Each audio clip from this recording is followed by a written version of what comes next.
Alô, irmãos e irmãs, paz seja com todos nós, né, durante esse dia, 26 de agosto de 2020, graças a Deus, né, por isso, e amém, né. Pois é, irmãos, então, levantamos hoje aqui cedo, eu e Maria Elizabeth, fizemos oração e louvamos aí com esse cântico, com a nossa, com a nossa voz de taquara rachada, né, lá no Apocalipse, capítulo 1, versículo 4, 5 e 6, né. Pois é. Alegria aí para todos nós, né?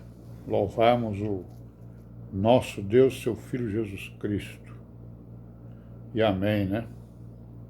Vamos continuar aí, né, irmãos? Com a nossa meditação, estamos aí falando aí dos inícios dos reinados, né, de Israel.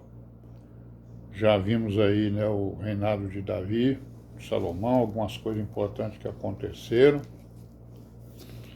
Aí nós vamos aqui no 1 Reis, capítulo 12, vamos ver aqui que depois da morte de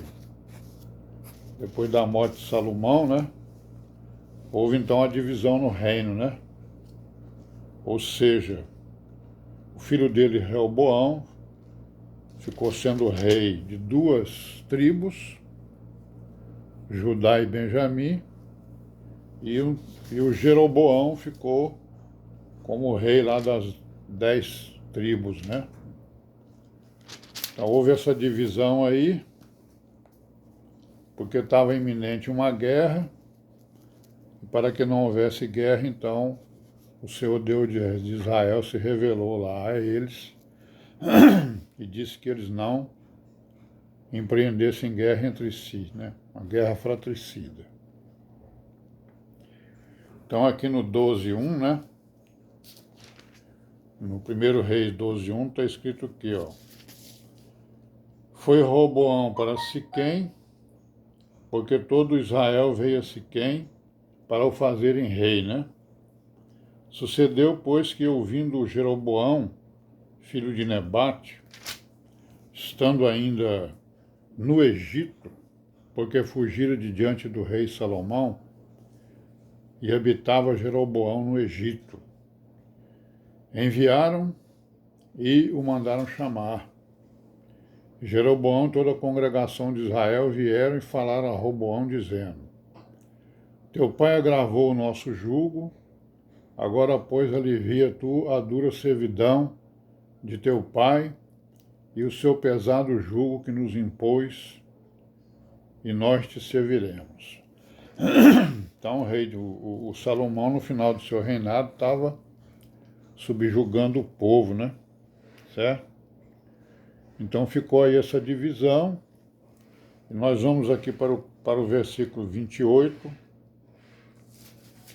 Vamos ver aqui no 12:28, que diz o seguinte: Pelo que o rei tomou conselho, né? Então, no caso aqui, ele está falando de Jeroboão, né? Vamos ver o 26. Disse Jeroboão no seu coração: Agora tornará o reino à casa de Davi, né? Se este povo subir para fazer sacrifício na casa do Senhor em Jerusalém, o coração deste povo se tornará seu senhor a Roboão, rei de Judá.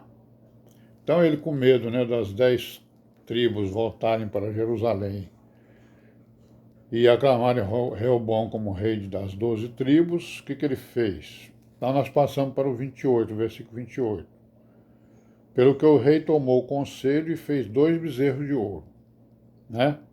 E lhes disse: Muito trabalho vos será o subir a Jerusalém, disse ao povo, né? Muito trabalho vos será subir a Jerusalém. Vês aqui teus deuses, ó Israel, que te fizeram subir da terra do Egito.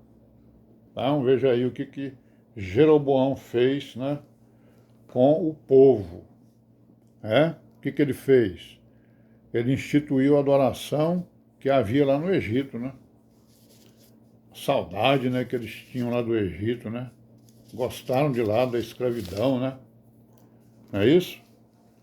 Tanto assim que aceitaram, né, a proposta de Jeroboão e ficaram lá, né, adorando lá os bezerros, né? Aí no versículo 29 apareceu, pôs um em Betel e colocou o outro em Dan, né? Dan que já tinha lá um monte de ídolo já, né? Que eles pegaram lá de Mica, né? Como nós vimos no passado aí. Como nós vimos antes, né? E aí no capítulo 17,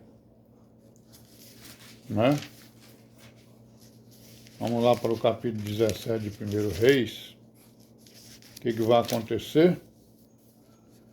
Vai acontecer o aparecimento de Elias, né?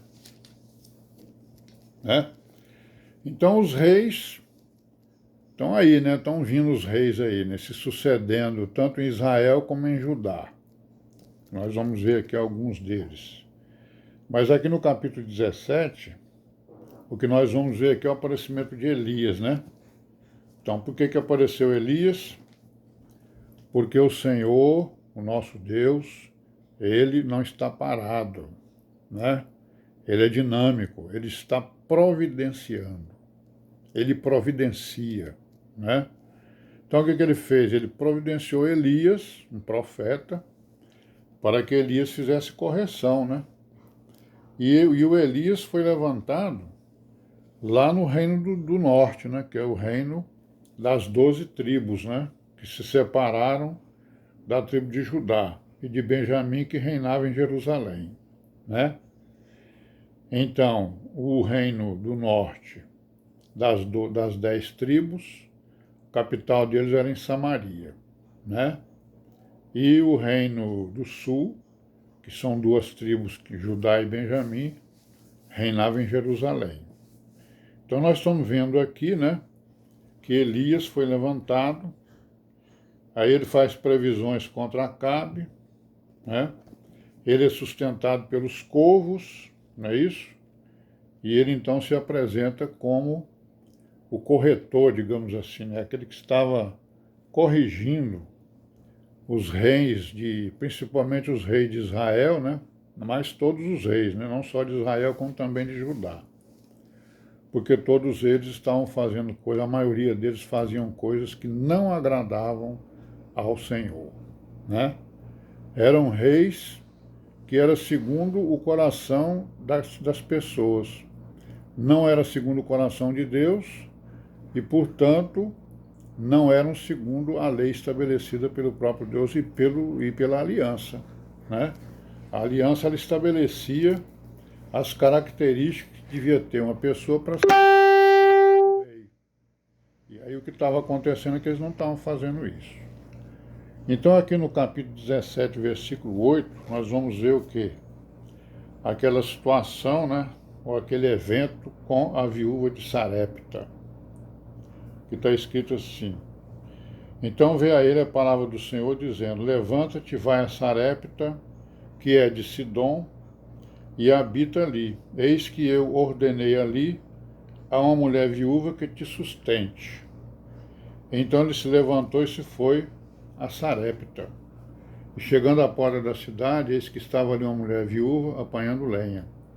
E ela o chamou e lhe disse, traze-me, peço-te num vaso um pouco de água que beba. Então nós estamos vendo aí que o Senhor Deus de Israel está providenciando as coisas, né? Para que o povo obedeça a aliança, para que o povo estabeleça o reino sacerdotal, né? Então nós vemos aí que ele está providenciando Elias, e aqui ele, como Elias estava sendo perseguido, né? Ele manda ele lá para, né, para Sarepta, né? Que tinha lá uma viúva que acolheu o Elias, né? E é bom a gente lembrar, né? Que o Senhor Jesus fez referência a essa viúva de Sarepta, né? Quando ele disse, numa determinada ocasião, que havia muitas viúvas em Israel, né? Mas Elias foi enviado para Sarepta, né? Porque exatamente houve uma predeterminação, uma determinação do Deus de Israel para isso, né? Certo? Bom, então, meus irmãos, aí a gente vai acompanhando Elias aí, né? Com todas as suas providências, né? E vamos lá para 2 Reis. 2 Rei, no capítulo 2, nós vamos ver o quê? Elias é levado ao céu num carro de fogo, né? Então nós vemos aqui que Elias, né? Ele era um profeta tão santo que foi arrebatado, né? E aí houve o seu sucessor, que foi Eliseu, nós vimos, né? Os 2 grandes profetas que foram levantados pelo Senhor, pelo nosso Deus de Israel, para corrigir aqueles reis e aquelas pessoas, né? Aquele povo, para alertá-los, né? Acerca da aliança que foi feita e acerca do reino sacerdotal que eles prometeram implantar lá nas terras, né? Na terra onde corria o leite e o mel. Então esses 2 grandes profetas são providências de Deus, né? Como de todos os outros. Como em todas as ocasiões, né? Desde quando fizeram a aliança ali no Monte Sinai, né? E mesmo lá na servidão do Egito, o Senhor levantou pessoas para exatamente, né? Se comunicar com eles e orientá-los no sentido para que eles orientassem também o povo. Não é isso? Então essas são uma das providências, né, que Deus tomou, né, e que está tomando. Vemos aí que Elias e Eliseu, 2 grandes profetas, foram levantados no reino de Israel, que é o reino do norte. E vamos ficar por aqui hoje, né, irmãos? Pai seja com todos nós, em nome do Senhor Jesus, e amanhã, se Deus quiser, estaremos aqui de volta. Amém, né?